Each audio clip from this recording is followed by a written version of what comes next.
ne saurait me détourner de ton amour, il durera jamais. Et guide mes pas chaque jour, je tiendrai bon, je compterai sur toi.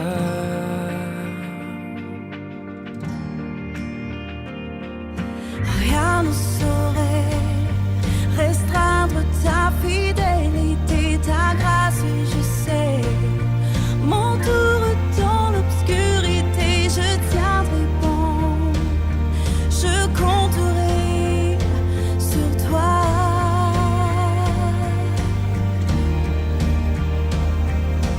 Je ne peux saisir tes voies, mais je me confie en toi. Tout mon espoir est établi sur ton amour et ta justice. Je ne suivrai nulle autre voie. Je me confie, m'appuie sur toi. Je tiendrai bon, je compterai sur toi.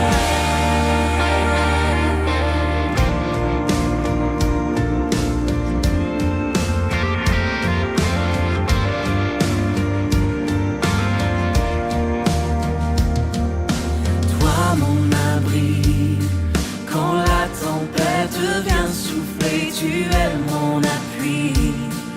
Et quand survient l'adversité, je tiendrai bon, je compterai sur toi.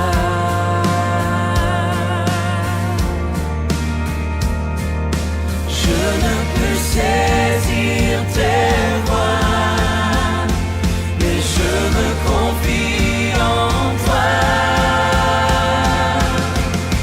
Tout mon espoir est établi sur ton amour et ta justice. Je ne suivrai nulle autre voie. Je me confie, m'appuie sur toi. Je tiendrai bon, je compterai sur toi. Tout mon espoir est établi sur ton amour et ta justice. Je ne suivrai nulle autre voie. Je me confie, m'appuie sur toi. Je tiendrai bon, je compterai sur toi. Je tiendrai bon, je compterai sur toi. Je tiendrai bon, je compterai sur toi. Je tiendrai bon, je compterai sur toi. Je tiendrai bon, je compterai sur toi. Je tiendrai bon, je compterai sur toi. Je tiendrai bon, je compterai sur toi. Je compterai sur toi. Je tiendrai bon, je compterai sur toi. Je compterai sur toi. Tout mon espoir est établi sur ton amour et ta justice. Je ne suivrai nulle autre voie. Je me confie, m'appuie sur toi. Bonjour à vous tous qui êtes à l'écoute de l'Évangile Notre Espoir. Dieu veut accomplir son plan, même dans l'adversité. Mais quand nous comptons sur lui, que nous nous appuyions sur lui. Et vous savez, son amour a besoin d'être bien compris. Est-ce que tu t'appuies sur Dieu pour tes projets dans ta vie? Dieu, j'aimerais te dire, a des bons projets.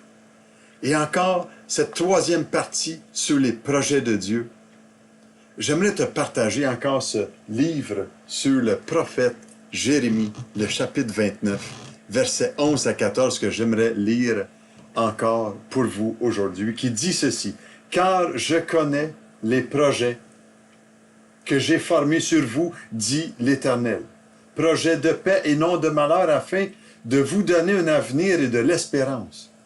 Vous m'invoquerez et vous partirez. Vous me prierez et je vous exaucerai.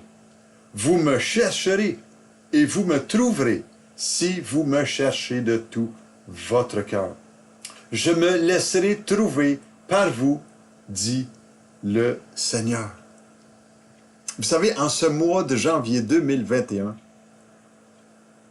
qu'est-ce que je peux m'attendre? Comment je vais faire pour investir mon temps à la bonne place et comprendre le plan de Dieu pour ma vie? J'aimerais te dire, la réponse est tellement simple. Si tu investis du temps à t'approcher de Dieu, tu investis du temps non seulement pour être béni ici-bas, mais tu investis du temps pour l'éternité. Je te pose une autre question. Quel projet pourrait améliorer ta situation personnelle? J'aimerais te dire, Dieu a de bons projets pour toi. Et Dieu, il est vraiment décidé. Et il ne change pas d'idée, lui, d'une façon continuelle. Mais ce qu'il a projeté de faire, il est résolu de l'accomplir dans ta vie, dans ma vie, si tu as soif de lui. Nous avions vu dans les semaines antérieures que Dieu est capable d'accomplir ses projets. Comme nous dit le prophète, « Quand je connais les projets que j'ai formés sur vous. » Lui, il a l'autorité et la toute-puissance. Il règne encore dans les circonstances, même si c'est dans des temps difficiles. Vous savez, il n'y a pas de détail dans ta vie qui échappe à Dieu. Ce que tu ressens, il le ressent. Mais il désire que tu déposes tes fardeaux à ses pieds. Il guérit encore. Il restaure les cœurs. Il relève les vies. Nous avions vu aussi que Dieu nous promet des beaux projets. Car je connais les projets que j'ai formés sur vous, sur toi, des projets de paix et non de malheur. Tu n'as pas besoin d'avoir peur.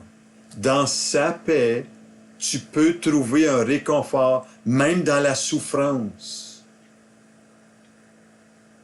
Nous avions vu aussi qu'il y a des raisons de ces projets.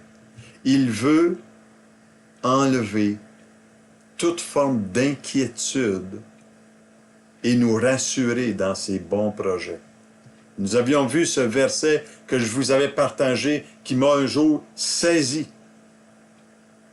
Que je vous avais partagé la difficulté que moi et Sylvie, nous vivions avec la santé de nos enfants et qu'un médecin nous avait dit, « Monsieur, Madame Lavallée, si vous ne faites pas quelque chose, vous pourriez vous trouver avec un enfant mort sous les bras. » Et cette déclaration-là m'a resté marqué.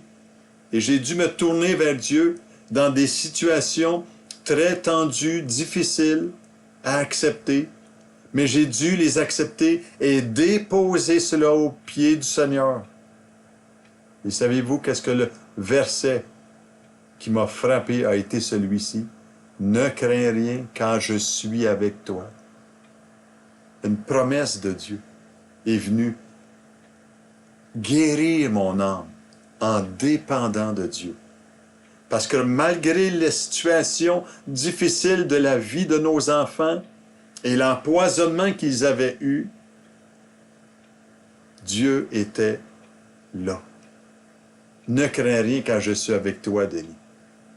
Ne promène pas des regards inquiets quand je suis ton Dieu. Je te fortifie, je viens à ton secours. Je te soutiens de ma droite triomphante. Et cette parole de Isaïe, le chapitre 41, verset 10, m'a marqué pour toujours dans ma vie.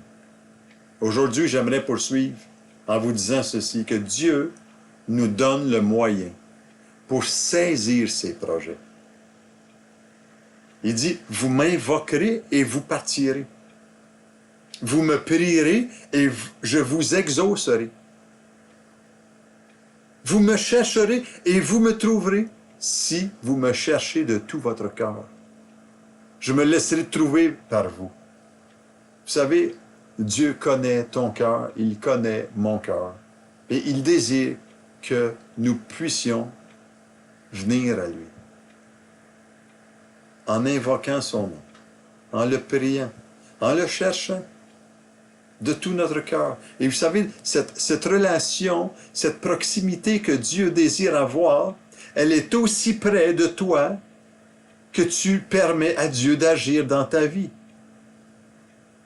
Si cette information que je te donne aujourd'hui sur la parole de Dieu, sur les projets qu'il a pour toi, ne fait seulement que surface et que tu ne laisses pas pénétrer ce que l'Esprit de Dieu veut te dire, ça va seulement rester une information. Mais Dieu veut vraiment qu'on le cherche de tout notre cœur. Parce qu'il veut créer cette proximité avec nous. Il l'a fait déjà. Jésus est venu dans ce monde. Il est venu témoigner de l'amour, de la grâce de Dieu. Il est mort sur la croix pour prendre nos fautes sur ses épaules, nous pardonner nos péchés, nous libérer dans l'âme, afin de pouvoir projeter des bons projets pour nous et de comprendre pourquoi Dieu nous fait vivre tant de situations. Et vous savez, le prophète Jérémie, il termine cette prière-là en donnant la clé pour être capable de saisir toutes ces vérités mentionnées que je vous ai partagées précédemment. Notre relation personnelle avec Dieu. Et Dieu désire une relation intime et personnelle avec chacun d'entre nous. Et cette intimité avec Dieu qui fait toute la différence dans tout ce que nous pouvons vivre. Jésus a fait le même genre d'invitation dans l'Évangile de Matthieu, chapitre 7, verset 7 à 11, sur le sermon sur la montagne, quand il dit « Demandez et l'on vous donnera. Cherchez et vous trouverez. Frappez et l'on vous ouvrira. Car quiconque demande reçoit, celui qui cherche trouve, et l'on ouvrira à celui qui frappe. Lequel de vous donnera une pierre à son fils s'il lui demande du pain? Ou s'il demande un poisson, lui donnera-t-il un serpent? Si donc, méchants comme vous l'êtes, vous savez donner de bonnes choses à vos enfants, à combien plus forte raison votre Père, qui est dans les cieux, donnera-t-il de bonnes choses? Donnera-t-il le Saint-Esprit à ceux qui le lui demandent? Et vous savez, Dieu désire, dans ce texte de Matthieu, chapitre 7, versets 7 à 11, Dieu désire avoir cette relation personnelle avec toi. Nous avons un Dieu personnel et vivant. Non pas que c'est nous qui sommes la source de la vérité, mais dans cette proximité, Dieu désire que ce soit lui la source de bénédiction, pas nous. Parce que nous avons vraiment en lui tous les attributs nécessaires à découvrir. Et nous avons un Dieu personnel et non le Dieu d'une religion qui n'apporte pas la vie. La Bible nous dit, approchons-nous donc avec assurance du trône de la grâce pour obtenir miséricorde et de trouver grâce pour être secourus dans nos besoins. L'apôtre Jacques lui disait, approchez-vous de Dieu et il s'approchera de vous. Fait que Dieu s'est déjà approché de toi 2000 ans passés à cause de ce que Jésus a fait. Et quand on s'approche de ce que Jésus a fait, qu'il est mort et ressuscité d'entre les morts pour nous donner la vie éternelle, la vie abondante ici-bas, abondante dans l'âme. Et vous savez, Dieu nous assure que si nous désirons l'intimité, il sera prêt à nous rencontrer. Si vous recherchez Dieu, il se laissera trouver. Combien de personnes que j'ai rencontrées qui ont dit « Je ne savais pas qu'est-ce qui se passait dans ma vie, je voulais voir clair », mais qui disaient « Dieu, si tu existes, parle-moi ». Et ma prière aujourd'hui, c'est qu'à travers ce que je vous partage, c'est que Dieu puisse te parler. Avance un peu vers Dieu. Et vous savez, il va courir vers toi. Si tu cours vers Dieu, il va se dépêcher à te rencontrer. Parce que Dieu répondra à une personne qui désire avoir soif de lui. Et lorsque nous venons au Père, il sera toujours prêt. Il répond toujours. Il n'hésite jamais à venir nous révéler son amour dans notre vie. Et vous savez, c'est une grande bénédiction, une grande consolation pour tous les enfants de Dieu de savoir que nous pouvons aller à lui n'importe quand. Dieu ne joue pas à cache-cache avec nous. Il veut nous dire la vérité. Et cette relation-là, il veut qu'on puisse l'entretenir. C'est lui qui l'a pourvu comme cela. Cette intimité-là devrait grandir dans notre vie, s'approfondir et être dynamique dans notre vie. Dieu nous a créés pour appartenir à sa famille. Et à ce que je sache, quand on est une famille qui se parle, qui est équilibrée, qui est restaurée, il y a de l'amour, il y a de la compréhension, il y a des affections. Notre connaissance de Dieu commence, vous savez, quand on se détourne de notre vie pour se tourner vers le Seigneur. Et cela, ça doit être cultivé jour après jour. L'apôtre Pierre nous disait, désirez, comme des enfants nouveau-nés, le lait spirituel, pur, afin que par lui, vous croissiez pour le salut, si vous avez goûté que le Seigneur est bon.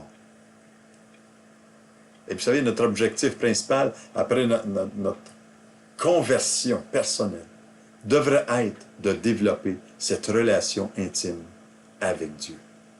De devenir de plus en plus près de celui qui dit « Vous êtes mes amis, dit Jésus, si vous faites ce que je vous commande. » Est-ce que Jésus nous commande des choses? Certainement.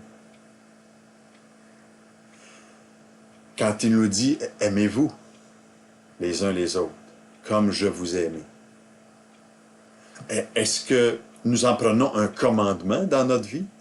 Que parfois, si on a de la difficulté à aimer quelqu'un, est-ce qu'on se tourne vers lui pour dire « Seigneur, j'ai besoin de l'aimer, comme toi tu m'aimes. » Vous savez, il y a un moyen bien pratique pour entretenir cette relation personnelle. C'est notre temps personnel qu'on lui consacre. C'est le premier principe qui nous aide à l'épanouissement de notre relation personnelle avec Dieu. Il n'y a rien de plus difficile que de rester fidèle à notre, je le dirais, à notre culte personnel. Entre dans ta chambre, ferme ta porte. Comme Jésus dit, comment prier le Père, dans Matthieu chapitre 6. Et je crois qu'au fur des années, ça va faire 37 ans que je connais le Seigneur dans ma vie. Et je dois vous avouer que c'est difficile d'avoir ce temps chaque jour, à cause de toutes les responsabilités dans l'agenda que nous avons. Et saviez-vous, ce qui distingue particulièrement un chrétien qui grandit des autres, c'est quelqu'un qui va lire sa Bible. Sa Bible va être son livre de chevet. Sa Bible va être l'autorité dans sa vie. Sa Bible est la seule règle de vie pour sa vie. Il y a tellement de belles paroles, de promesses, de vie, d'histoire. Et si ma Bible est la seule critère de conduite dans ma vie, je vais être épanoui parce que le Saint-Esprit va utiliser la vérité, puis la vérité va m'affranchir. Et quelqu'un qui mature dans sa foi, dans sa culture, dans son cheminement, il reste attaché. Il reste attaché à son Église. Et lorsque la Bible parle, c'est Dieu qui parle. J'écoute sa voix. Vous savez, notre temps personnel avec le Seigneur, c'est l'expression de notre communion personnelle avec Dieu. Et cette relation-là, elle s'exprime par la lecture quotidienne de la Bible et par la prière. L'apôtre Paul avait compris cela. Il a dit, la foi, quand elle vient, là, elle vient de ce que l'on entend. Et ce que l'on entend vient de la parole de Christ. Vous savez, un auto, ça fonctionne avec de l'essence. Un appareil électrique, ça fonctionne avec de l'électricité. Un train à vapeur, ça fonctionne avec du charbon. Un corps humain, ça fonctionne avec du liquide et de la nourriture. Un chrétien, ça fonctionne avec la parole de Dieu. J'aimerais vous dire en ce jour, Jésus a dit de sa parole, l'homme ne vivra pas de pain seulement, mais de toute parole qui sort de la bouche de Dieu. Matthieu 4, 4. Il y a un prédicateur un jour qui avait dit ceci, sans la parole de Dieu, c'est l'anorexie spirituelle. Et parfois, cela conduit aussi jusqu'à la mort. L'enfant de Dieu qui est sincère devant Dieu, qui cherche la face de Dieu, qui veut se laisser parler par Dieu, sera automatiquement touché par Dieu. Et vous savez, la prière est la deuxième dimension de cette relation intime avec Dieu. Si la parole de Dieu, c'est la nourriture spirituelle, c'est Dieu qui nous parle et nous remplit de foi. Et la prière, c'est comme la respiration du croyant. La prière, c'est de parler à Dieu et c'est de laisser Dieu nous parler. J'avais parlé de ça dans les mois passés. Et ça nous élève dans notre âme, dans la présence de Dieu même. Parce que l'Esprit de Dieu, lui, n'est pas confiné. Il n'est pas dans une cabane. L'Esprit de Dieu est libre de tout bâtiment. Il parle quand il y a un cœur qui crie vers lui. Et la prière fait grandir notre foi que la parole de Dieu fait naître en nous. Elle nous démontre la réalité de l'existence de Dieu. Et l'apôtre Jacques voyait bien les lacunes qu'il y avait dans le cœur de beaucoup de chrétiens dans le temps. Il dit dans son épître, chapitre 4, verset 2, « Vous ne possédez pas parce que vous ne demandez pas. » Fait que, demande-toi pas si tu ne reçois pas de Dieu, c'est parce que tu n'as pas demandé. Et dans cette pensée, l'apôtre Jean lui dit, si nous savons qu'il nous écoute, quelque chose que nous demandions, nous savons que nous possédons la chose que nous lui avons demandée. 1 Jean 5, 15. Est-ce que tu demandes? Est-ce que tu cherches? Est-ce que tu frappes? J'aimerais que tu puisses comprendre bien ceci aujourd'hui. La prière est toujours efficace. Parfois, vous savez, Dieu répond immédiatement par un oui dans ta vie. Il te réveille qu'il est là avec toi. Parfois, Dieu répond plus tard. Il dit, attends, continue. Et Dieu répond différemment de ce que nous attendions de temps en temps. Mais Dieu répond au-delà de ce que nous nous attendions. Et si nous ne demandons pas selon sa volonté, il nous dit non. Je vais simplifier ça aujourd'hui. Dieu répond par un oui, par un attends. C'est pas le temps dans ta vie, cela. Mais ses promesses sont toujours là pour s'accomplir à chaque moment. Puis il répond par un non. Parce que ce n'est pas sa volonté dans notre vie. Et vous savez, finalement, la relation que Dieu veut produire en nous, ce n'est pas un monologue à sens unique. C'est un dialogue. Ce n'est pas seulement Dieu qui nous parle, ou uniquement nous qui parlons à Dieu, mais c'est un dialogue, une combinaison de la lecture de la parole et la prière. J'aimerais dire en terminant que qu'est-ce que tu vas faire aujourd'hui avec les projets que Dieu projette dans ta vie? Vous savez, j'aimerais vous dire, Dieu est capable d'accomplir ses projets parce qu'il a l'autorité pour le faire. Dieu nous promet des beaux projets. Tu n'as pas besoin d'avoir peur. Dans sa paix, tu peux trouver un réconfort, même dans la souffrance. Et troisièmement, il y a des raisons d'être pour ces projets. Il veut enlever les inquiétudes dans ta vie, dans ma vie, et nous rassurer qu'il est là par sa parole, par ses promesses. Et Dieu nous donne le moyen pour saisir ses projets dans cette relation intime avec lui. Parce qu'il y a des temps précieux que lui projette de te révéler dans le secret de ton cœur. Et vous me cherchez, dit le prophète, et vous me trouverez si vous me cherchez de tout votre cœur. Je me laisserai trouver par vous, dit le Seigneur. Ne néglige jamais cela, ce privilège, parce que Dieu a des bons projets pour toi. Voici un chant en terminant qui est une prière et qui dit « Je dis ».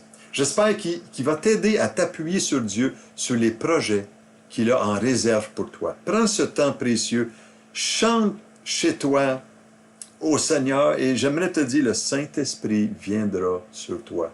Que la bénédiction de Dieu envahisse ton espace aujourd'hui et à la semaine prochaine. Des voix dans ma tête ne cessent de me dire que je ne suis rien.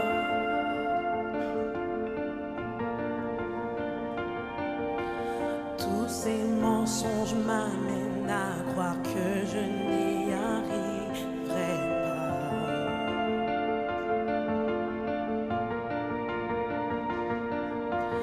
Ma vie ne se résume-t-elle qu'à des moments de haut, de bas?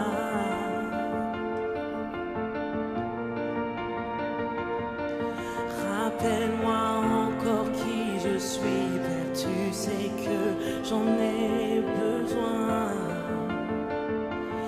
Oh, tu dis que tu m'aimes quand je ne ressens rien.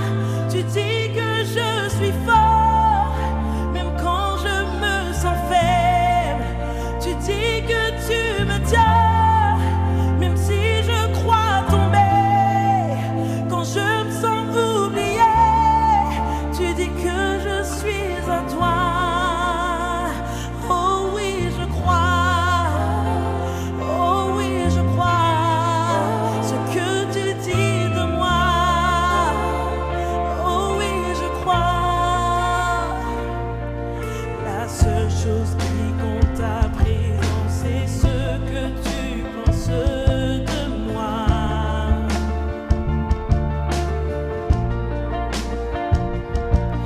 En toi j'ai trouvé ma valeur, en toi est mon identité.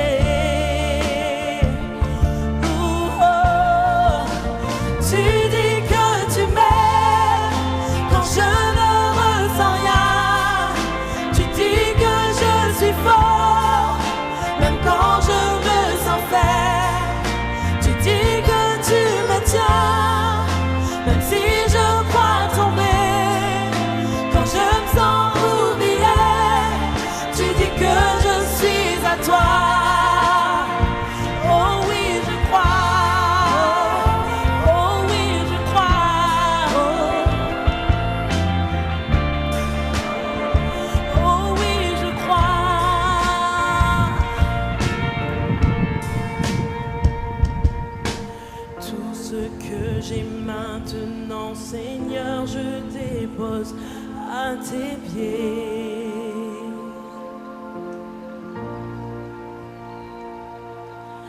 À toi soient tous mes échecs, à toi soient toutes mes victoires. Oh, oh, tu dis que tu m'aimes quand je ne ressens rien. Tu dis que je suis fort, même quand je me sens faible. Tu dis que tu me tiens, même si je crois tomber. Quand je me sens oublié, tu dis que je suis à toi. Oh oui, je crois. Oh oui, je crois. Ce que tu dis de moi. Oh oui, je crois. Oh oui, je crois. Oh oui, je crois. Ce que tu dis de moi.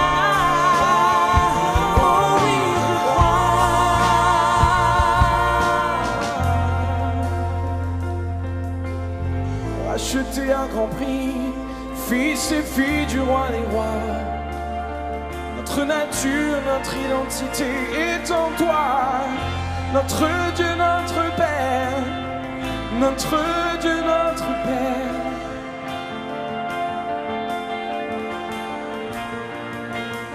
Viens raffermir notre foi. Viens stimuler notre foi. En toi nous croyons, en ta parole. Ce que tu dis, tu vas l'accomplir.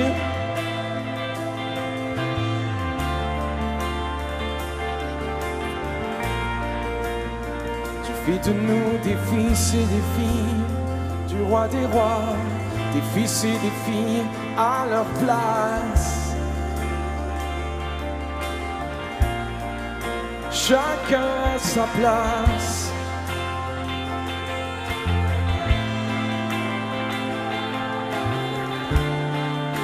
En toi je sais qui je suis.